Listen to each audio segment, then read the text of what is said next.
at ang kanilang inilabas. And for me, it's still premature na magsasabi tayong bayani sila kaagad. No? At hindi rin ibig sabihin, assuming na maaayos yung mga records nila nung sila ay nasa serbisyo, hindi ibig sabihin na lisensya na yun, na lahat ng sinabi nila talagang totoo na kaagad.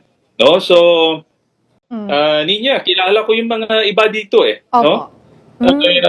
At alam ko rin, bago sila lumabas, alam ko na rin na lalabas sila at ano ang background niyan. Kaya nakakalungkot na sabihin ko na kapalit ng pera ang kanilang paglabas. No? Well, sa paglabas ng sinasabing 18 Marines, medyo nabahala tayo kasi nga nagiging issue yung yung pangalang Marines, no?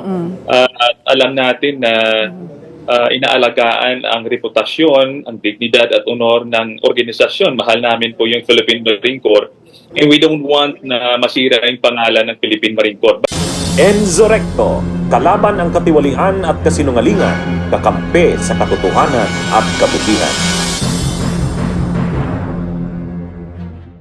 Yan, makakausap natin ngayon si Sir Gary Alejano. Siya po ay dating Marine, sundalo at dating miyembro ng House of Representatives. Magandang hapon po sa inyo and welcome. Magandang hapon, Ninia, at sa inyong mga taga-subaybay. Magandang hapon po sa inyong lahat. Sir Gary, una sa lahat bilang dating Marine, no? Ano ang reaksyon nyo sa paglantad ng nagpakilalang 18 ex-Marines? Naniniwala po ba kayo sa mga ibinunyag nila?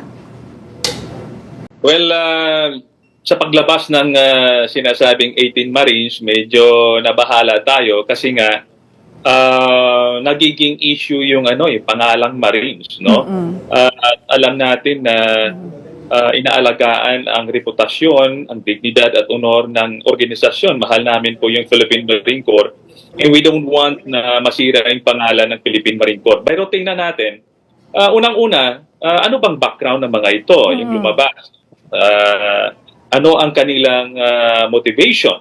And then, pangatlo, ano ba ang kanilang inilahad? Yung mga ebidensya nila, yung mga dokumento, pictures or whatsoever, yun ang napaka-importanting tignan kasi regardless kung dati ba silang Marines, civilian ba sila, dati ba silang kung saan-saan galing, importante na sa ngayon, titignan natin kung ano ang kanilang sasabihin.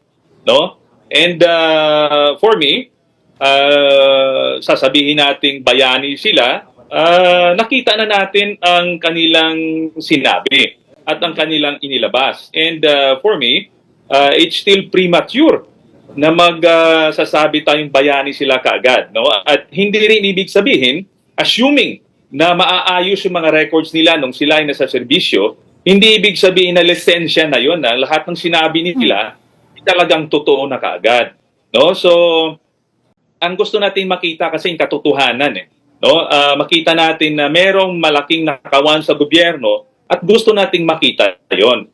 Ang nakita ko lang problema dito sa paglabas ng 18, maliwanag na merong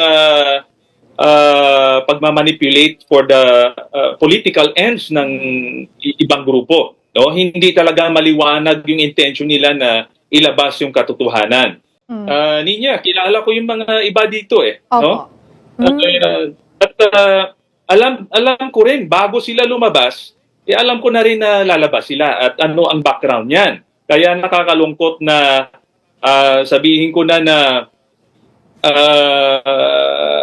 kapalit ng pera ang kanilang paglabas. No? Kasi nga, maganda sana kung nilabas talaga nila noon pa. Example, kung talagang going by the name of Marines, yung honor ng Marine na pag meron kang nakitang mali, katulad yan, ay naghahakot ka ng mali-malitang pera ng taong bayan, doon pa lang, dapat sinunog na nila si Representative Saldico. No? Bakit hindi ginawa yon?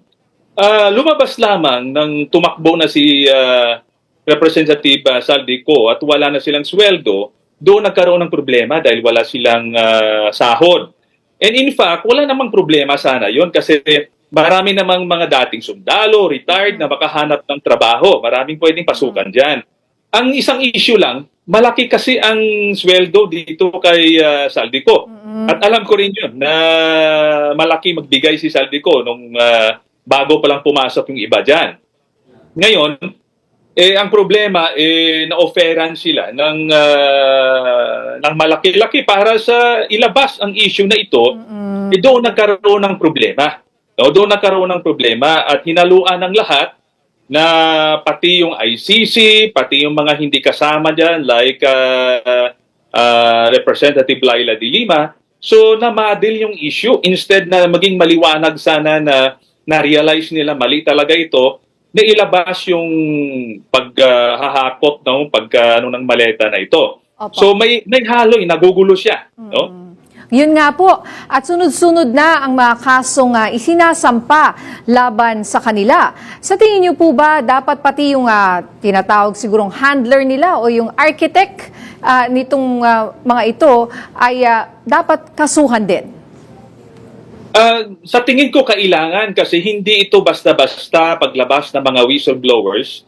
Ito ay isang maliwanag na destabilization. They're using the former 18 soldiers para ipamukha sa taong bayan dahil nga flood control projects yung mainit eh. So kinonect nila doon at ginamit para siraan unang-una ang reputasyon ng ang credibility ng ICC na kung saan ay nakakulong si former President Digong, at pangalawa may ongoing impeachment trial. Nasisiraan din kung sino yung mga sa likod at maiingay dyan sa likod ng impeachment from the House of Representatives. So dalawa ang maliwanag na objectives dyan. Una, sisiraan ang credibility ng ICC at pangalawa, yung impeachment process. So yun ang maliwanag dyan. Wala nang iba. Hindi na pwedeng parang bobulahin tayo na ito'y para sa bayan. Maliwanag yun na yun ang objective at nagagamit sila in order to stabilize the present situation. Opo. At sinabi po ng NBI na may threat sa Senado. Naniniwala po ba kayo dito at may kinalaman po kaya dito itong 18 ex-soldiers or sinasabing bodyguards ni Zaldico? Ninya, itong 18, sa tingin ko wala namang kapasidad sa ngayon, no? Actually, ginagamit lang yan sila. Hindi ko naman pwedeng pangunahan ang intelligence report na nakuha ng NBI dahil sa ngayon, naramdaman natin, nakikita natin, meron talagang active destabilization. May mga recruitment efforts. Kasi nga, palapit na yung impeachment ni Vice President Sara Duterte. So, sabihin ko lang, talagang naramdaman natin yon, merong active recruitment for destabilization.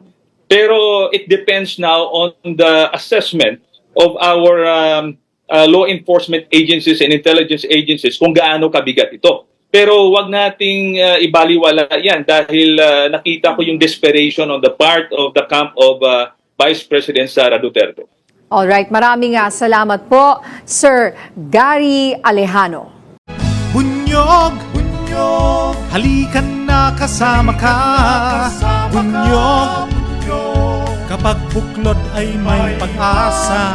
Luzon, Visayas, Mindanao, isa ang pananaw. Sa bagong Pilipinas ang bunyog isisigaw.